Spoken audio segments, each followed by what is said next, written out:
राजनीति, आंदोलन, किसान, करप्शन, गरीबी, इन सभी मुद्दों पर आवाज उठाएगा अब तक न्यूज इंडिया।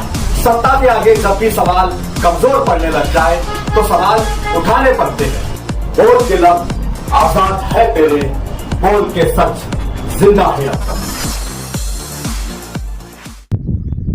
24 तारीख जुमा के रोज जो शाम को 5 बजे भिकन शाह दरगाह के पास से जो 2 लड़कों ने उड़ी मारी थी, तकरीबन वही दिन से मैं फायर ब्रिगेड की हमारी टीम लेकर सर्च ऑपरेशन, वही दिन से हमारा सर्च ऑपरेशन चालू था। तकरीबन रोज़ सुबह के वक्त फजर के बाद निकलते थे और शाम तक सर्च ऑपरेशन करते थे, और दूसरे दिन भी वैसे मुसलसल कंटिन्यू 3 दिन तक यही मसला चला। और आज बरोज़ 27 तारीख है, बरोज़ पीर, सुबह के वक्त हम सर्च ऑपरेशन चालू करें सोन गांव के आगे से सर्च ऑपरेशन फायर की एक टीम लेकर मैं मौके वारदात पर सर्च ऑपरेशन चालू किया।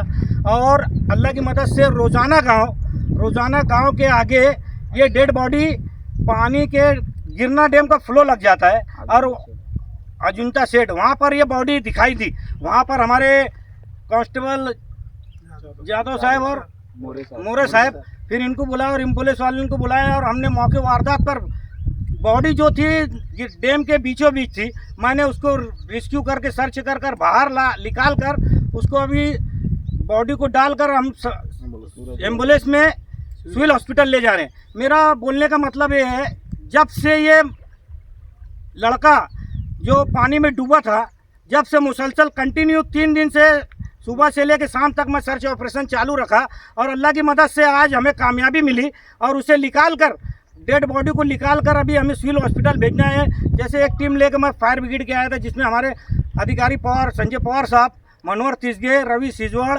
शुभम और अपना कोलपे, और हमारा जाकिर हाजी ड्राइवर।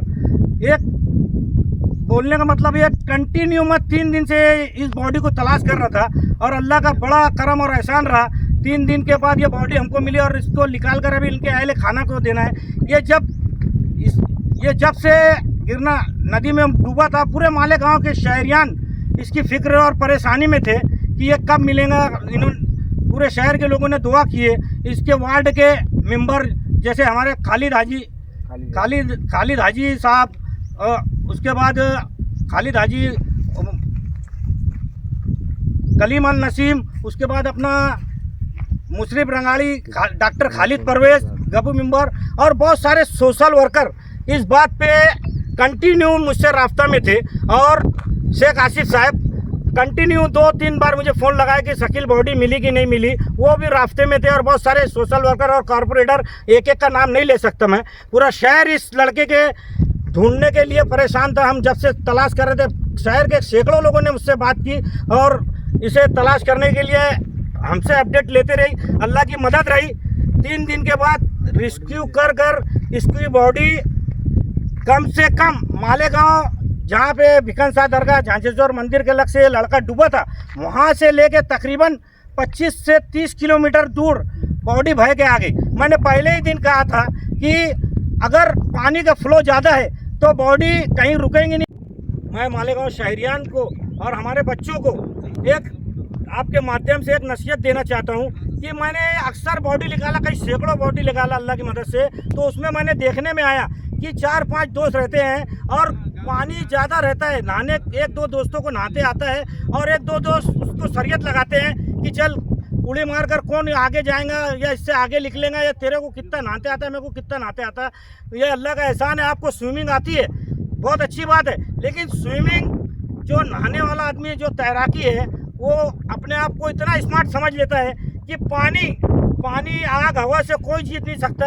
ये अल्लाह की मदद है जो हम लोग उसमें बॉडी निकाल लेते हैं। पानी आग हवा से कोई जीत नहीं सकता। बच्चों को चाहिए, पहली बात तो दोस्त, अगर वो तेरा दोस्त है तो तू उसका दुश्मन मत बन। दोस्त दुश्मन बनकर उसके दोस्तों को उड़ी मारने लगाता और डूब कर हादसे का शिकार हो जाता। तो अल्लाह के वास्ते नहाने के वक्त कोई चीज़ की शरीयत और स्विमिंग ना लगाएं। और जब भी फायर ब्रिगेड से हिदायत दी जाए कि गिरना नदी और मौसम नदी में पानी आया है तो डेंजर सैलाबी कैफियत है, इसके अंदर तो पहली बात कोई स्विमर भी हो, नहाने वाला भी हो, तो नहाने की ज़रूरत नहीं है। अगर कोई ऐसा स्टंट करता है और नहाता है तो उस पर तो कार्रवाई कर ही रही है पुलिस हमारे बोलने पर। लेकिन अगर ऐसे हादसा होते रहे मालेगांव शहर में। हमने बहुत सारे सरपरस्तों से हमेशा कहते आ रहे हैं, लेकिन हादसा रुक नहीं रहा है। हादसा को रोकना है तो उसके लिए कानून बनना चाहिए। मैं इस बारे में इससे पहले बाइट में बोला था कि 163 कलम जो है, जो चोर चौड़ी धबधबा वहाँ 4-5 लोग मरे थे, वहाँ लगाई गई है। तो मालेगांव शहर में भी आला अधिकारियों को, प्रांत साहब, एसपी साहब और तहसीलदार और कॉर्पोरेशन आयुक्त ऐसे मिलकर अगर 163 की कलम लगाते हैं तो हादसा को रोका जा सकता है। 163 कलम ये है, अगर वो 163 कलम ये तरीके से है कि यार गिरना नदी या डैम या तालाब, वहाँ पर कोई सैर व तफरी करता है और नहाते हुए पकड़ा जाता है पुलिस के हाथ में, तो उस पर ये कलम लगाकर उसको अंदर किया जाता है और उसके ऊपर कार्रवाई की जाती है। मेरा ये मुतालबा ये लगना चाहिए जब हादसा रुकेगा। ले लेंगे ना, अभी चला, अभी रास्ते में बस बंद कर। आप हमारे अब तक न्यूज चैनल को सब्सक्राइब कर बेल आइकन को प्रेस कर दें। और अगर आप हमारी मदद करना चाहते हैं तो आप हमारे ज्वाइन का बटन दबाकर हमारी मेंबर साझी भी आप ले सकते हैं। इससे आप हमारी मदद भी कर देंगे और हमारी बेबाकी को चार लगाने का काम भी करेंगे। तुबा कॉस्मेटिक कंप्लीट स्किन सॉल्यूशन आपके लिए लाया है धूप से बचाने वाली डे क्रीम, सौले चेहरे को गोरा करने वाली नाइट क्रीम, फुंसियों के लिए TC skin cleaner and serum, सर्दी में जिल्दों को ताजा रखने वाला मॉइस्चराइजर, 7 दिनों में गोरा करने वाली क्रीम, आंखों के नीचे कालापन को दूर करने वाला टीसी डार्क वे सीरम, हाथ और गर्दन का कालापन दूर करने वाला साबुन। हमारा पता याद रखें, कुसुम्बा रोड, औलिया मस्जिद के सामने, तुबा कॉस्मेटिक कंप्लीट स्किन सॉल्यूशन।